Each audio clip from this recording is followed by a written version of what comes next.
everybody. It's my pleasure to welcome you all today to an enlightening talk by Sadhguru Jaggi Vasudev on technologies for inner well-being. My name is Aparna Krishnan, and I'm one of the co-presidents of Shanti, the student Hindu organization under the Tucker Foundation at Dartmouth College. Shanti was established in 2002 with the aim of catering to the religious needs of the Hindu community on campus, while also promoting the universality of all religions and using faith as a means to achieve Shanti, or peace.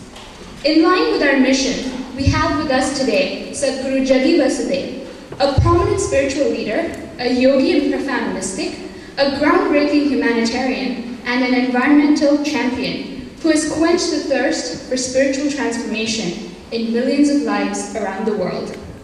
There is much to be said about Sadhguru's contribution in the field of socioeconomic development, leadership, and spirituality. And to truly understand and appreciate the amazing work he has done, I turn to the following video.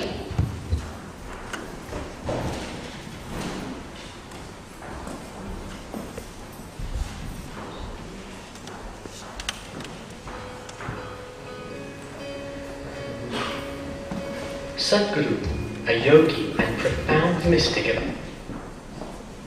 our time, is a visionary humanitarian and a prominent spiritual leader.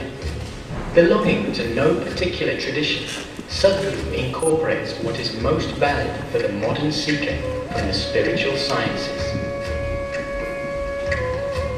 Rooted as strongly in mundane and pragmatic matters as he is in inner experience and wisdom, Sadhguru works tirelessly towards the physical, mental, and spiritual well-being of all.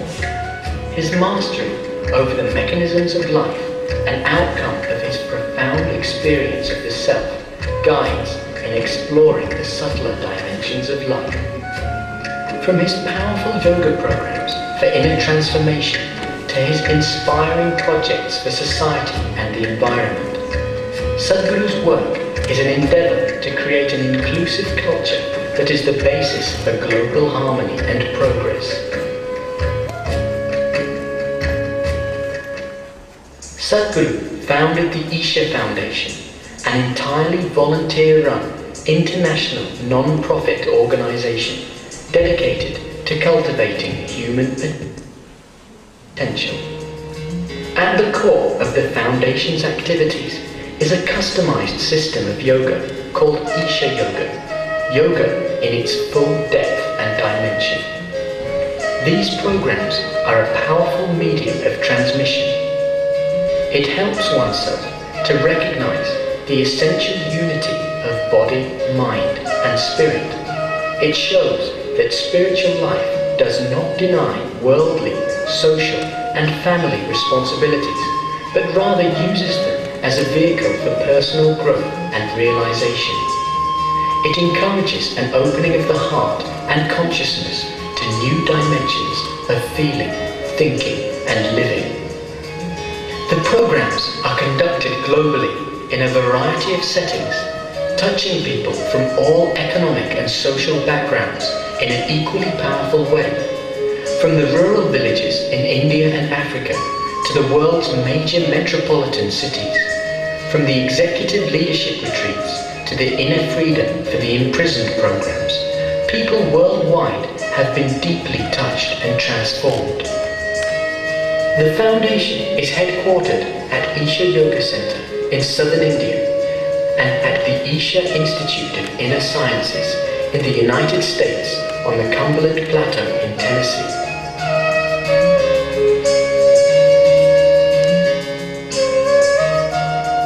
Created as powerful spiritual spaces by Sadhguru, the Isha Yoga Centers offer all aspects of yoga under one roof, offering a rare opportunity to pursue one's inner journey under the guidance of a self-realized yogi. The Yoga Center in India houses the Dhyanalinga Yogic Temple, a meditation shrine that does not ascribe to any particular belief or faith, does not require any ritual, prayer or worship, and is the distilled essence of yogic science. Just sitting silently within the sphere of Dhyana Linga is enough to make even those unaware of meditation experience a state of deep meditativeness. Also located at the Yoga Center is the Isha Rejuvenation Center.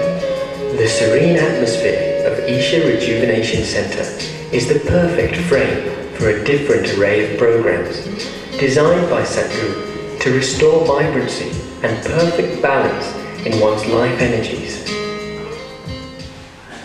Sadhguru works with the world's preeminent leaders and institutions to foster peace, global understanding and international cooperation. His vision and understanding of modern social and economic issues have earned him the reputation of a speaker and opinion maker of international renown. With speaking engagements that take him around the world, he is widely sought after to address issues as diverse as human rights, business values, and social, environmental, and existential issues. He has addressed prestigious international forums such as the United Nations, the World Economic Forum in Davos, the Indian Economic Summit, and the Australian Leadership Retreat. Action for Rural Rejuvenation is a rural revitalization program offering medical care, community rehabilitation, and human upliftment to more than 3,500 villages in rural southern India.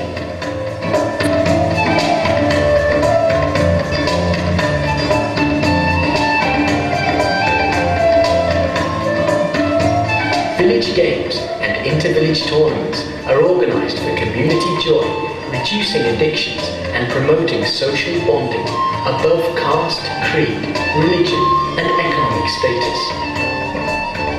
Isha Craft is a creative initiative that brings the beauty of craft to our lives while providing an opportunity for livelihood to rural people.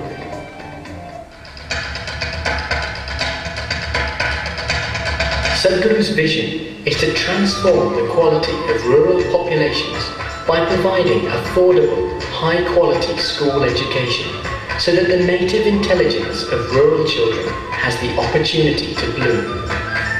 Isha Vidya, in the first phase of this initiative, will set up at least one English medium model matriculation school in each of the 206 taluks in Tamil Nadu. The uniquely designed pedagogy promises to produce confident, English-speaking, computer-skilled youth capable of productive participation in the economy while preserving the identities of their origins and culture.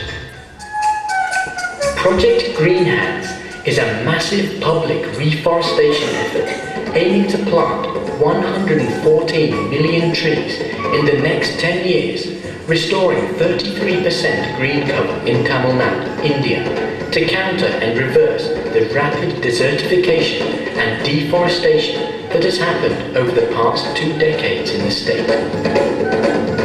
As a first step, a mass tree planting marathon was held on October 17, 2006, which resulted in over 800,000 saplings being planted on a single day, setting a Guinness World Record. Starting from Tamil Nadu, the project seeks to inspire people around the world to keep this planet habitable for future generations and establish a culture of care for the environment.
you all enjoyed.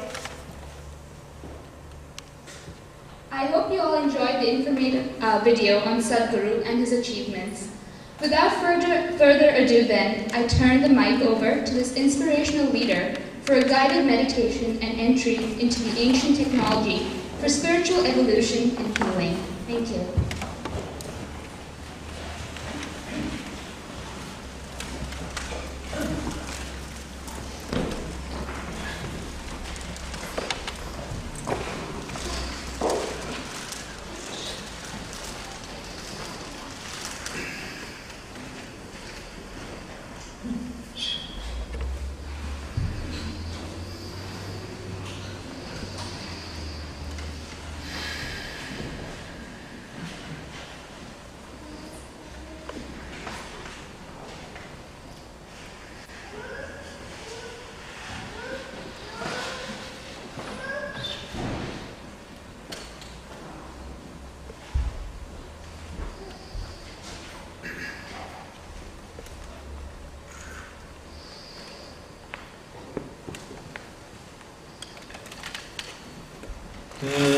चरण कृतं वा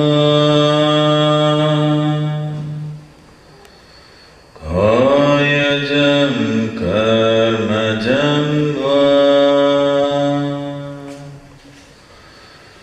श्रवणनयनजं वा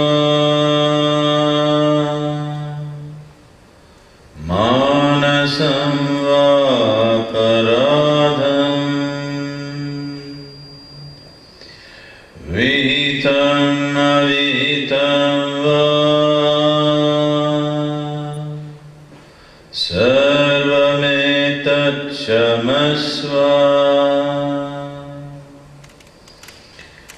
जय जय करुणाब्धे, जय जय करुणाब्धे। ॐ Shri Mahadev Shambho.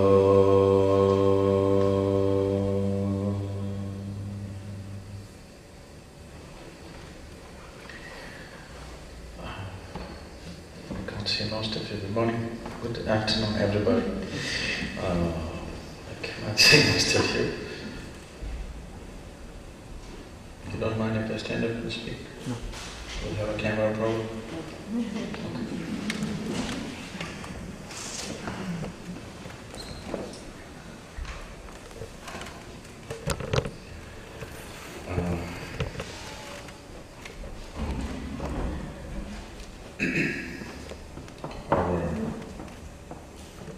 Over 15,000 years ago, a yogi appeared in the upper regions of Himalayas.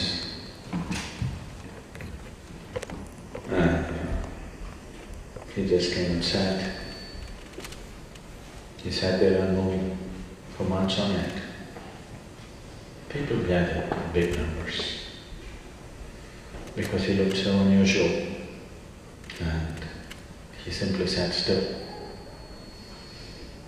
Still to a point where they couldn't even see whether he was breathing or not. People waited, hoping for some miracle to happen. They wanted some fireworks. Nothing happened, he just sat there.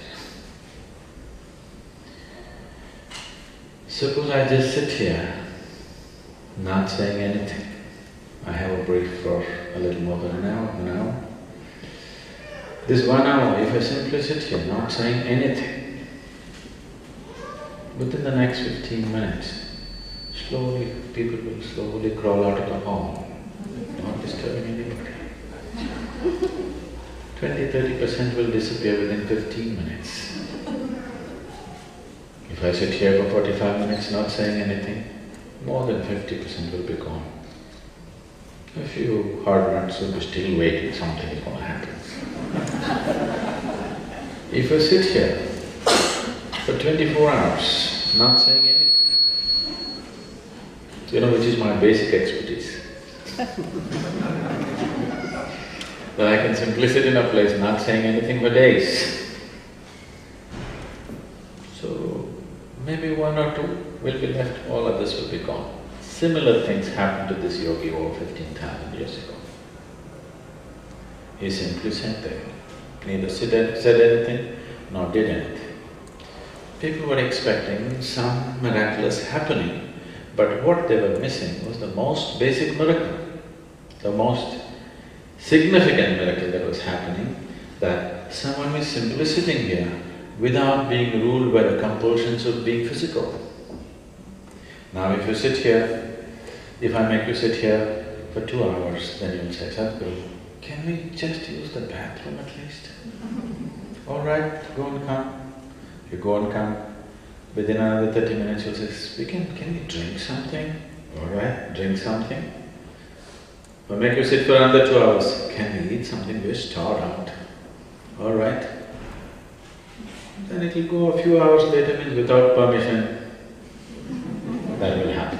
Because what you call as your physical existence here is a series of compulsions. Yes? Physical existence is full of compulsions, variety of compulsions.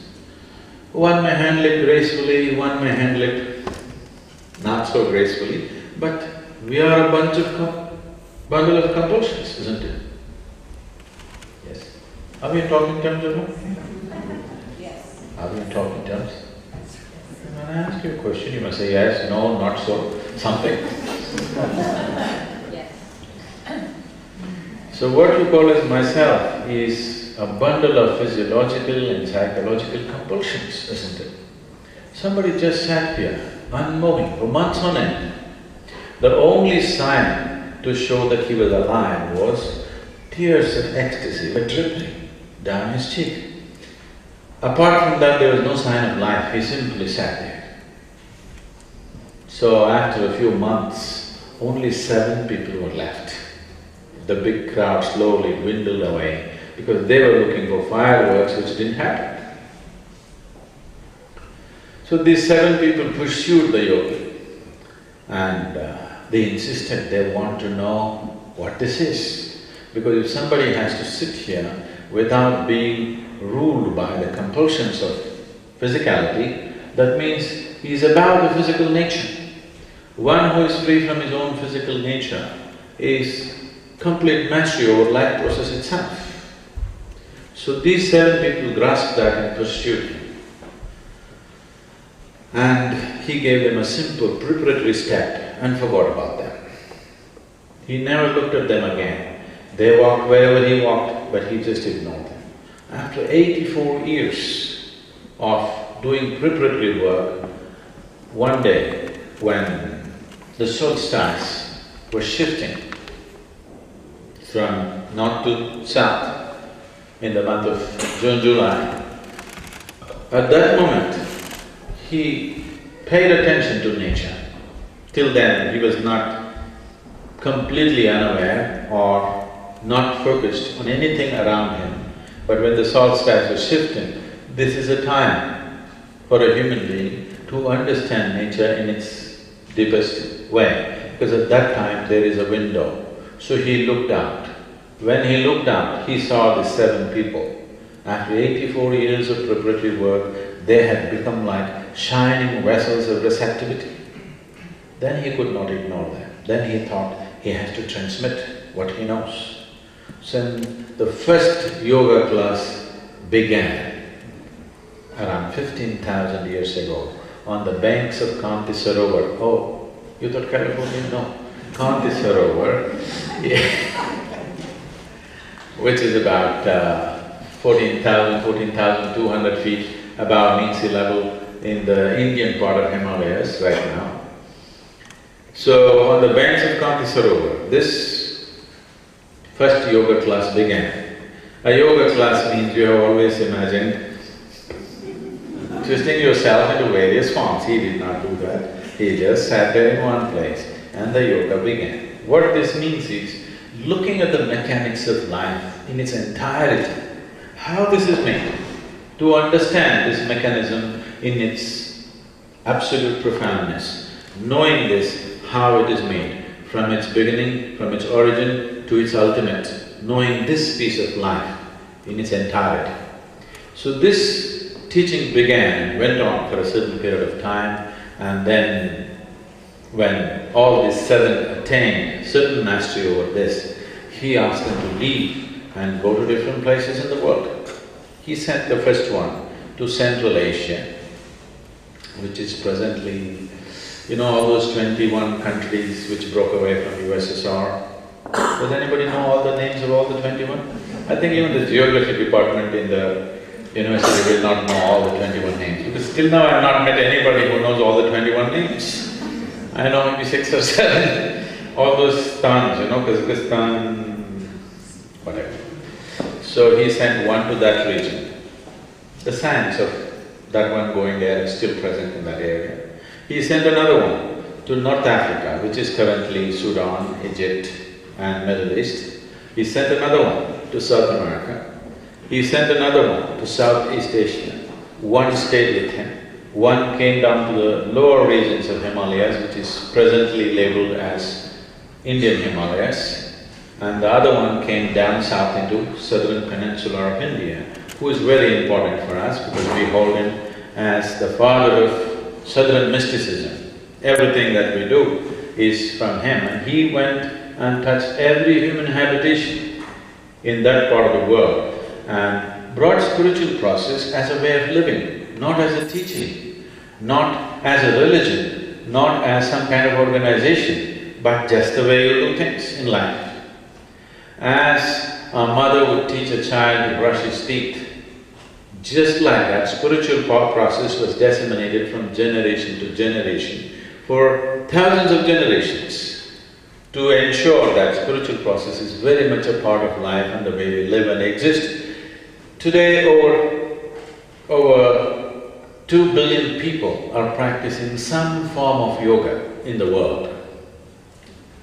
A lot of it is unconscious yoga. It has been taught to them in so many different ways, but if you trace the roots back, you can clearly see it has yogic origins. And you would be probably very surprised because we are in a chapel. And when certain group of people who are suffering from permanent states of ill health or chronic ailments came to Jesus and asked him, why are we so unfortunate? Why others are enjoying good health and life, why are we like this? He did not perform any miracle as you would expect, as it's been marketed around, but instead of that, he taught them what we refer to as Jaladauti in Kriya Yoga. The instructions that he gave are clear-cut Jaladauti instructions in the Gospel of Peace. You can find the instructions today. Even today, we instruct the same way, exactly the same way. Only the material that is being used, he slightly changed it for the local conditions. Otherwise, the instructions are exactly the same. So like this, yoga has lived and spread and continues to grow without any one major organization propagating. Never it has happened in the world that somebody put a gun to your head and said, you must do yoga. Okay? Without any kind of force, without any kind of compulsion from any authority, just people's own interest. It has grown, and today over 2 billion people are practicing some system of yoga across the planet. The only reason why something can live so long is it's worked. That's the only reason. Now, in this part of the world, when I utter the word yoga, immediately people are thinking of impossible postures, bone-bending exercises, and immediately, if you are not of that kind of shape and flexibility, you say, that's not for me. Yoga does not mean any particular form of exercise, and it is not an exercise, first of all. The word yoga literally means union. That is, in your experience of life, if you are experiencing yourself as an individual, you are in a certain state of ignorance. Today, modern science is telling you the whole existence is just one energy, manifesting itself in a million different ways. This is a scientific fact today, isn't it? Yes? It is a scientific fact that the whole existence is one energy manifesting itself in million different ways. Or you know this much that what you call as myself, the physical part of what you call as myself is just a piece of this planet.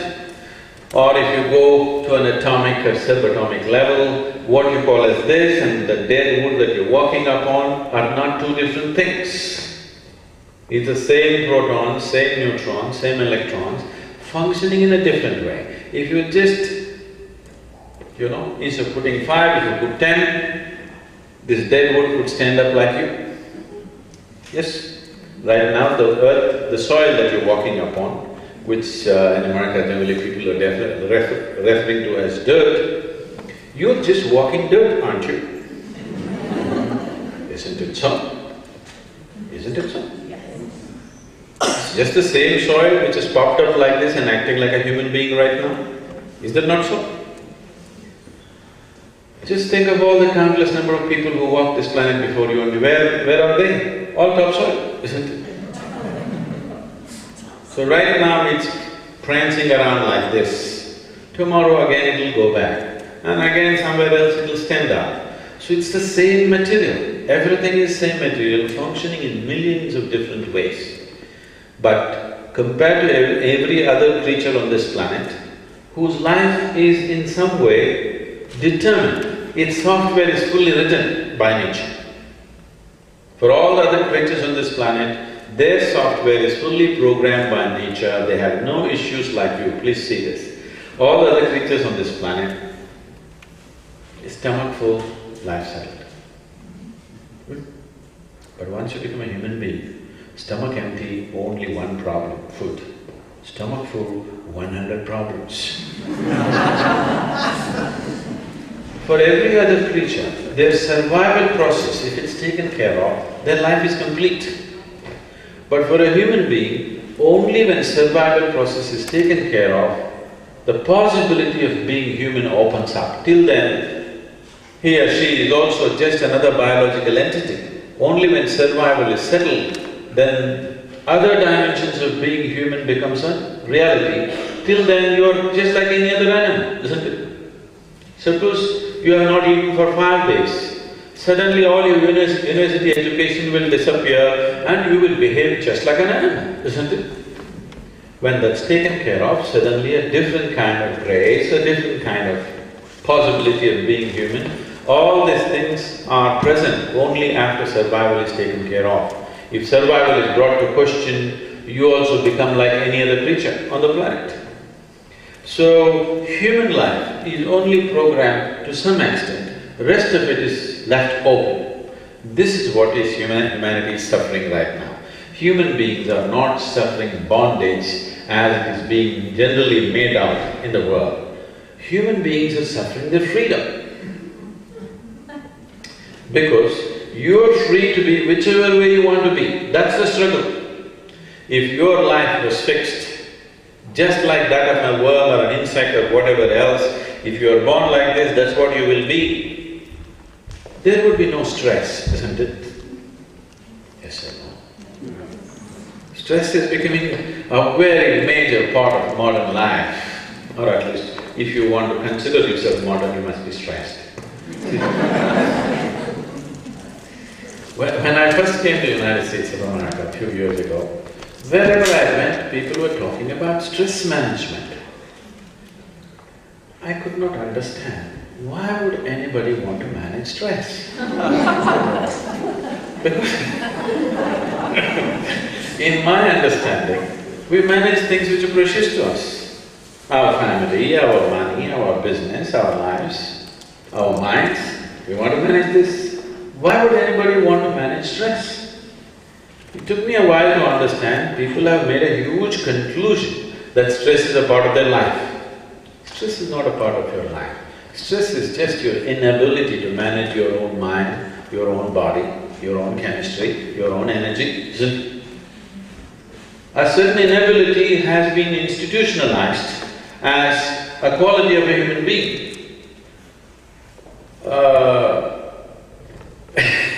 And now, this process of what we call as human is a wide open process. That's the whole problem. See, if a tiger is born, a tiger is not sitting here and wondering how to become a good tiger. There are no tiger universities. Just eat well, you will become a good tiger. Yes? You're born as a human being. To become a good human being, how many things you have to do? After doing all those things, you still don't know where you belong, isn't it? Yes or no? Comparing yourself to somebody, you can say, compared to this person, I am better. But if another man comes and stands here suddenly, you don't know what. Only in comparison you can make a judgment, I am better or worse. But by yourself, do you know what kind of a human being you are? Without any social contrast for you. Do you really know what kind of human being you are? No, isn't it? You thought you're perfectly all right and you're doing great, your children come up and say, "Oh, Dad, you know good." Haven't they told you already? What if they will tell you one day? Doesn't matter how good you are. Somebody will come up and say, "Ah, you know good." Isn't it happy? Because in their perspective, you're no good. Because you cannot even enjoy hard rock or whatever metal music. So you know good. You might have done so many other things, but it doesn't matter. You can't jive with him, you're no good as far as he's concerned. So I'm saying, what is a good human being? There is no template anywhere. Is there a template to say this is a good human being? People have been trying to arrive at a template, and those who fit into the templates have always turned out to be the most horrid kind. Yes or no? Religions and societies and moral instructors have tried to arrive at a template, and people can fit into this absolutely wonderful human being template and do the most horrendous things on the planet. Yes or no? They have done, isn't it so? So what is human is not established, it's a flux. There is no human being, there is only human becoming. You can become, continue to become, but there is no such thing as this is the best human being, there is no such thing. And many times it's happened to you, you met somebody and you thought, this is the most wonderful human being, and tomorrow morning, he's the most horrible one. Hasn't it happened to you? So, the problem with humanity is nature has left you free. If it had fixed your life, like it's fixed every other creature, it would be so simple. Just eat well, everything will be okay. That's what people thought when survival was in question. Jesus thought, if we take care of our survival, everything is just going to be great with us. It's only after individuals and societies and nations become affluent, they realize nothing is okay with them. After survival being taken care of, isn't it? When survival is in question, it actually looked like and people believed once this is taken care of, everything is going to be okay. So this yogic science, the technologies of inner well-being, which came from Adi Yogi, that yogi, because we did not know his name, he never introduced himself, he never told us where he comes from. So not knowing his name, we call him Adi Yogi. Adi Yogi means the first yogi. So later on he became the Adi Guru because he is the first Guru. So we just refer to him as the Adi Yogi and we invented a variety of names for him, we gave him 1,000 and odd names. If you don't know somebody's name, you can call them whatever you want, isn't it? Yes? Because we do not know his name, we call him 1,000 different names out of our adoration for him, for what he's offered, because he has played such a significant role in shaping human consciousness on this planet. And the technologies for well-being are just about this. Yoga means just this, that you are not an accident. You create every aspect of who you are consciously. Your body, your mind, your emotions, your energies, and the core element of what makes you who you are also functions. That is, you are no more given to the compulsions of life, you are a conscious being, that everything that you do is happening consciously. Everything that you do is happening consciously means that you are not a slave to anything around you. Or in other words, from compulsiveness to consciousness is the journey. How effectively you can function here, either as a student in the university or a faculty or a business person or whatever you wish to do, is just a question of to what extent your body and your mind is willing to take instructions from you, isn't it? Yes or no? If your mind took instructions from you, would you be a blissful person or a miserable person? What's your choice? For sure, for yourself, the choice is definitely blissfulness. What you want for your neighbor may be debatable, but what you want for yourself is definitely at most pleasantness, isn't it? Yes? What is it that you want as a human being? If you really look at it, this is all you want. You want pleasantness in your body, you want pleasantness in your mind, you want pleasantness in your emotions, you want your very life energies to be pleasant, and your atmospheres to be pleasant. This is all you want, isn't it? No, I want to go to heaven. Why? Because somebody has told you heaven is a very pleasant place. Yes or no? If the advertisements always said, heaven is an extremely unpleasant place but God lives there, we want to go there. You wouldn't want to go there. They have told you it's a very pleasant place. And those… whatever, So, if you're pleasant in your body, we call this health. If it becomes very pleasant, we call it pleasure. If your mind becomes pleasant, we call it peace. If it becomes very pleasant, we call this joy. If your emotions become pleasant, we call this love. If it becomes very pleasant, we call it compassion. If your very life energies become pleasant, we call this blissfulness. If it becomes very pleasant, we call it ecstasy. And if your surroundings become pleasant, we call it success. Yes, this is what you're seeking, isn't it, in your life? Isn't it so? You want body, mind, emotion, energies and situations around you pleasant. Is this your idea of heaven or not? Yes? Now, situations around you, if you want to make them pleasant, you must take a management course in the university. I won't touch that now. But to make your mind pleasant, to make your body pleasant, to make your energies and emotions pleasant. See, if I want to keep this atmosphere pleasant, I need all your cooperation. Just any one of you can turn this nasty, isn't it? You're capable. Please don't do it today. But if you want this one to become pleasant, you do not need anybody's approval or cooperation, it's just you. And she already said that you want pleasantness. And that is so for everybody, isn't it? Yes? Do you want to be a pleasant human being or unpleasant human being? Your experience of life, you want it to be pleasant, isn't it? This is something that every human being deserves. Whether you're going to become the richest man in the world or not, whether you're going to climb Mount Everest on one leg or not, I don't know what other feats you will do or not, but this much every human being deserves, that at least his experience of life on this planet is pleasant, isn't it? This much should happen to everybody, isn't it so? Yes.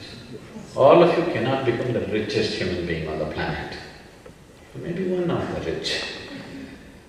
Because if all of us try to become the richest, then we'll have to kill the others and just be here. With $10 in my pocket, I'm still rich, isn't it?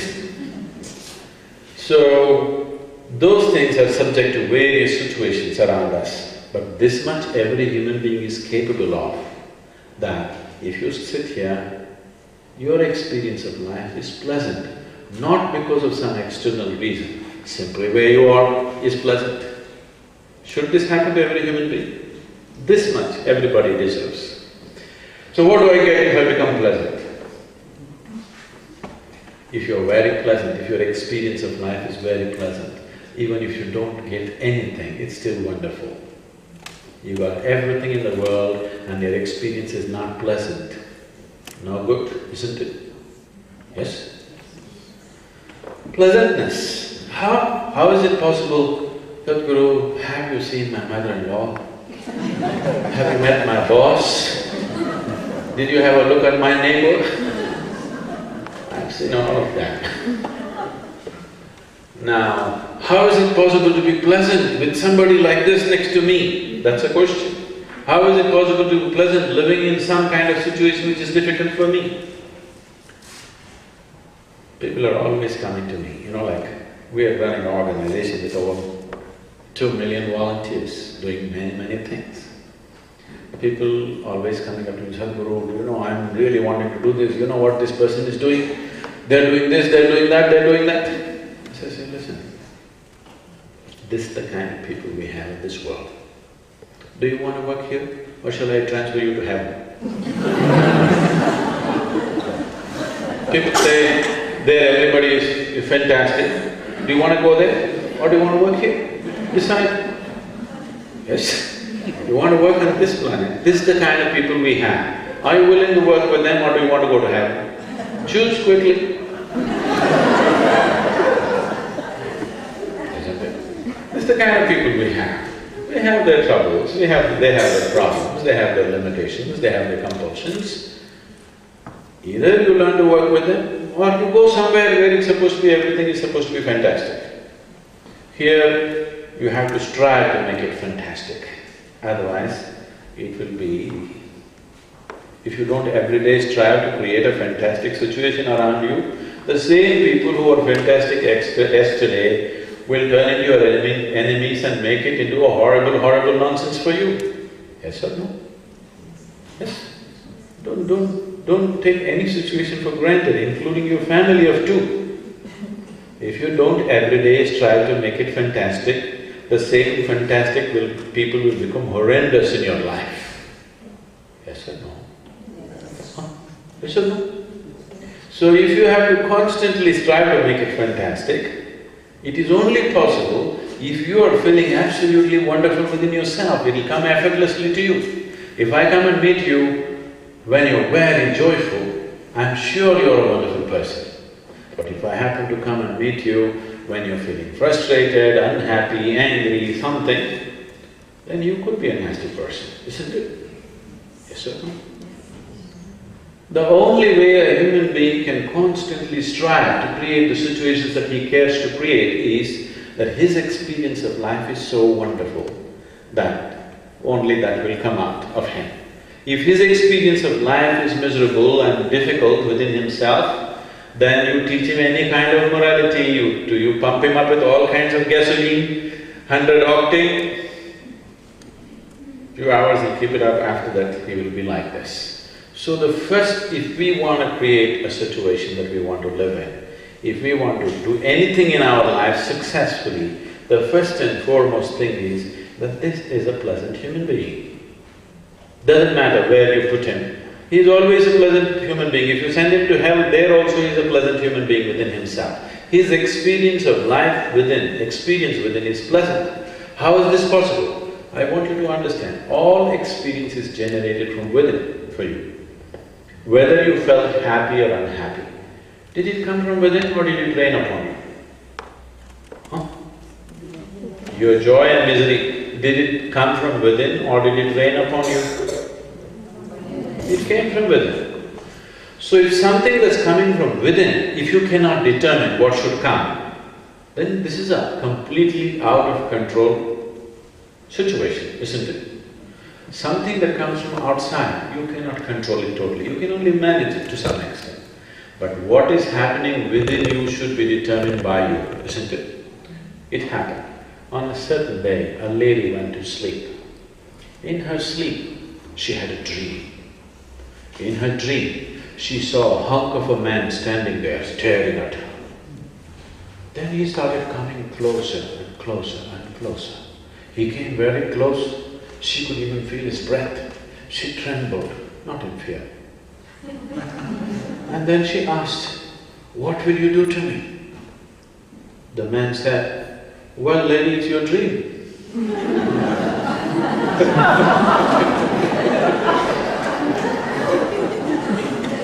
What's happening in your head is your bloody dream, isn't it so? At least your damn dream should happen the way you want it. Life is not happening the way you want it, that's not the issue. At least your damn dream should happen the way you want it, isn't it? If you sit here right now and your dream is happening the way you want it, will you be a pleasant human being or an unpleasant human being?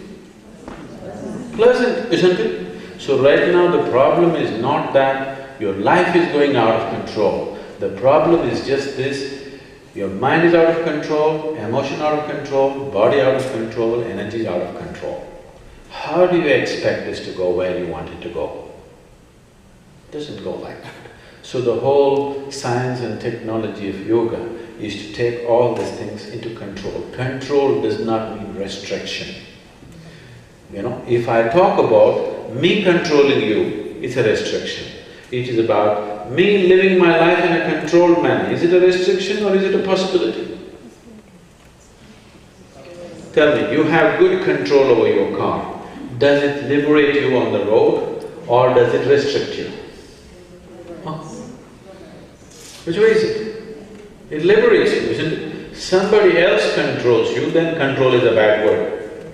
But if you are totally in control of who you are, it is a way to freedom, it's a way to liberation, it is not a restriction. So, if these four things within you, which are like the four wheels of your car, your body, your mind, your emotion, your energies, are taking instructions from you and only from you and nobody else but you, then for sure you will make your experience of life absolutely pleasant for yourself from within. Once you're pleasant, there is substantial medical and scientific evidence today to show you that if you spend 24 hours in absolute pleasantness, let's say 24 hours you are absolutely blissful. Has it happened to you any time that you spend 24 hours without a moment of anxiety, agitation, anger, nothing? Simply, blissfully you went through 24 hours? Has it happened? No. See, if one day did not happen the way you want it, understand it. If not even one day happened the way you want it, something fundamentally, something very fundamental is off the track, isn't it? Yes or no? If you exist here as an accidental human being, which you cannot afford to because nature did not fix your way of being, nature left your way of being open to yourself to fix. This moment if you want, you can sit here godlike. This moment you can sit here in a horrendous manner. This moment you can be hanged somewhere in between. All these things are possible for you right now, isn't it? Because this freedom has been left in your hands, people are suffering anxiety and stress because they can't decide how to be, what to do, what not to do. Is this okay, is this not okay? Now, yoga is that dimension of technology, an inner dimension of technology, where you take charge of these things in a most fundamental way. The fundamental practice in yogic system, which has unfortunately… I was just surprised when I came to United States. I heard there's so much yoga happening here. I thought, okay, that's how I'll reach here. So let me see. When I came here, nobody… a lot of people think that yoga was started by Madonna.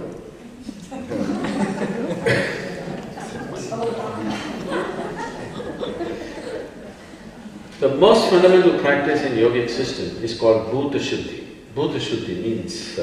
literally means cleansing the five elements. What you call as my body is just a play of these five elements, isn't it so? What you call as planet is a play of these five elements. What you call as the whole cosmos is a play of these five elements.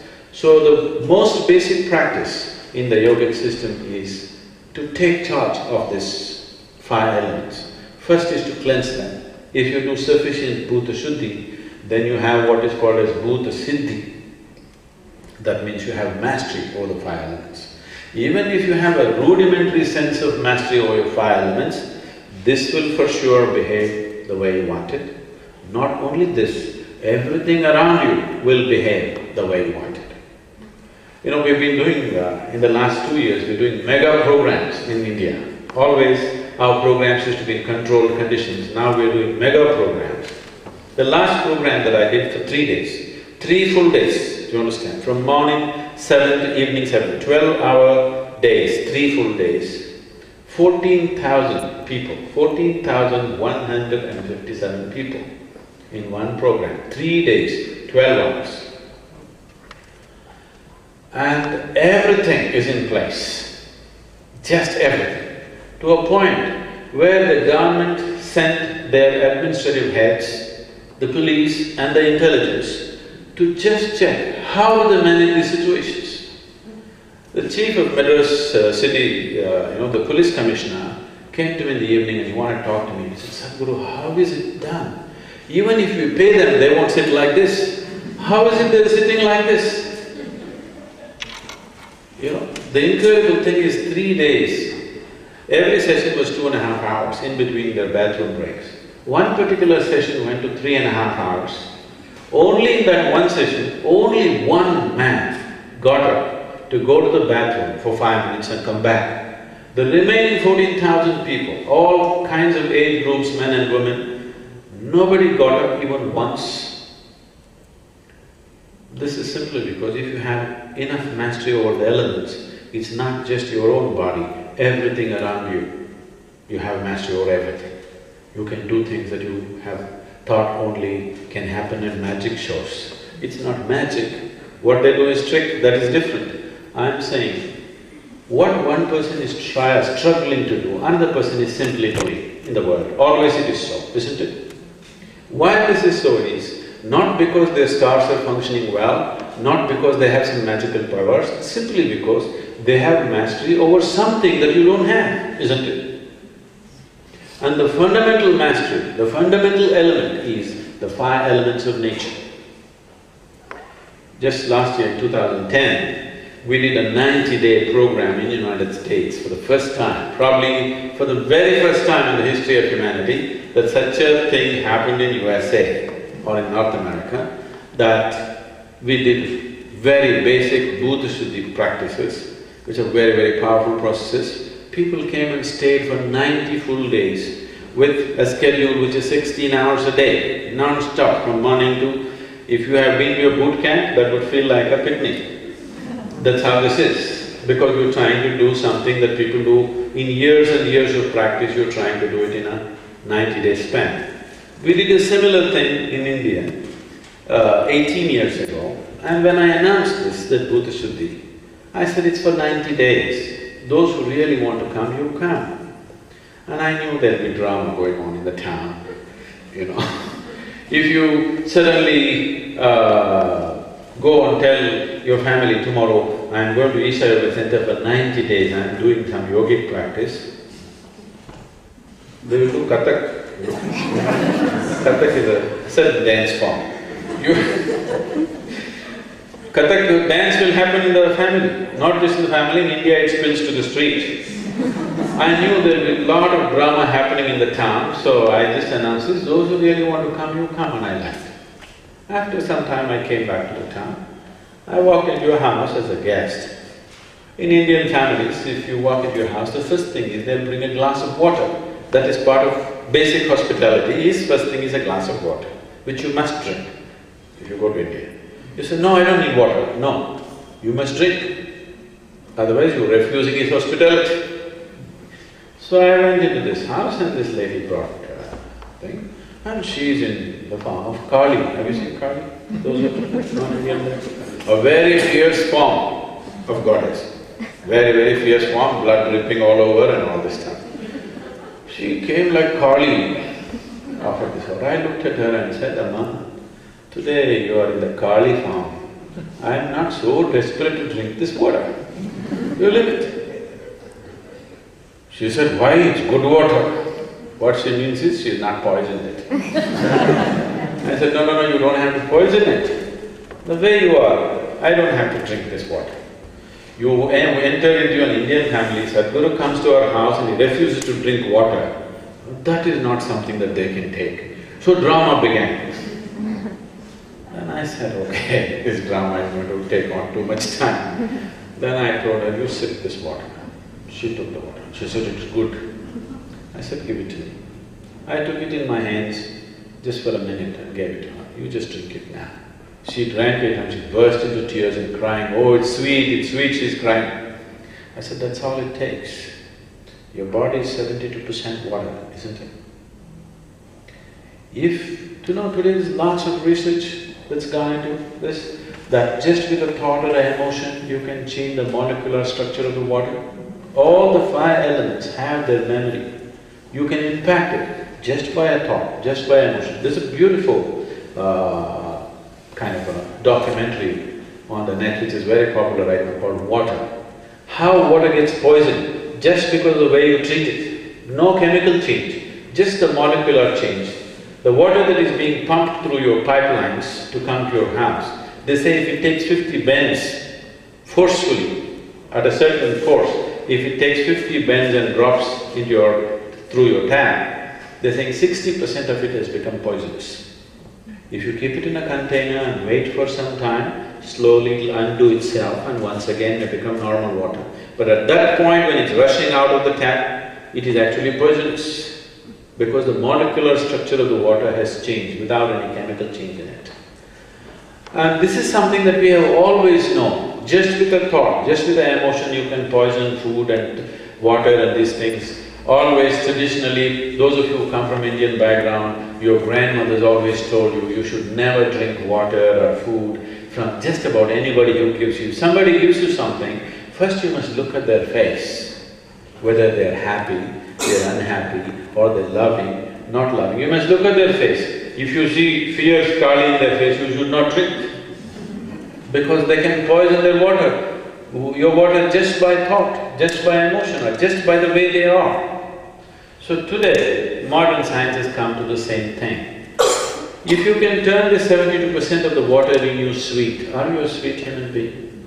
Another 12% is earth, that also you can transform. Another 6% is air, that also you can very easily transform the yogic. Yogic processes are always about transforming these 5 elements into utter sweetness to start with, because you can only talk sense to a person who is feeling happy and wonderful.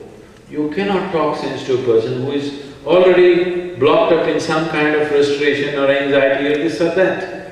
Because people who are deprived of something, they will only think of relief from that, they cannot think beyond that. Isn't it so? Somebody is hungry, you bring God in front of him, he says, I want food. Somebody is in pain, you bring God in front of him, he wants pain relief. Yes or no? It does not matter in which way you are deprived or in which way you have got… See, hunger, pain, suffering, all these things are extreme compulsive situations. As long as you're trapped in a compulsive situation, if you're brought before a possibility, immediately you'll ask for relief. But I want you to know, people who are healthy, successful and have everything to eat and sleep, among them, there are more healthy people on this planet who are healthy and miserable than unhealthy and miserable. At least if you have unhealthy, you have some good excuse for your misery. Healthy people have no excuse for their misery. And that makes it all the worse, you know.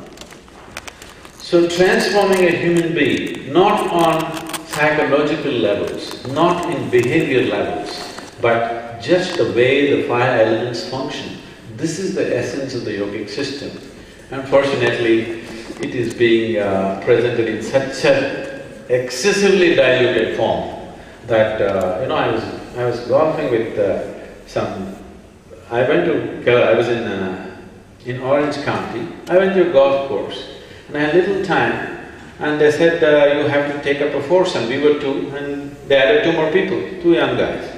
So we walk in and generally when I'm outside, I'm trying to keep my head down and not to talk to them because I don't want to go into a whole teaching there because they'll start asking questions. I just want to play golf.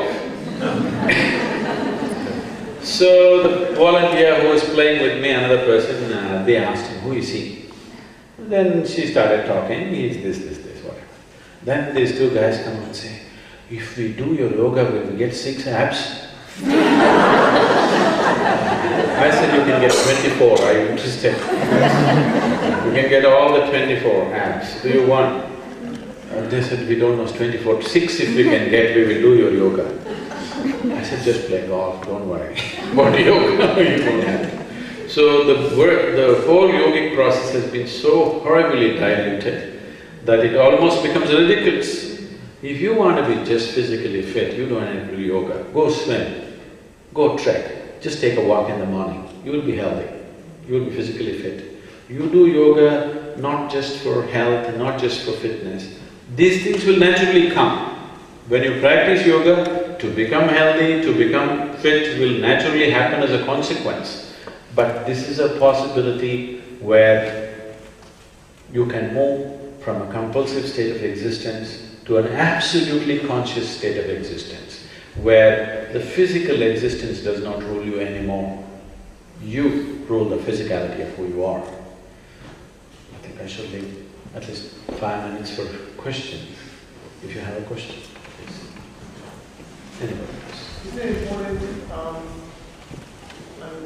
in your tradition, on the teaching yoga, I'm sorry? isn't it important to meet people where they're at?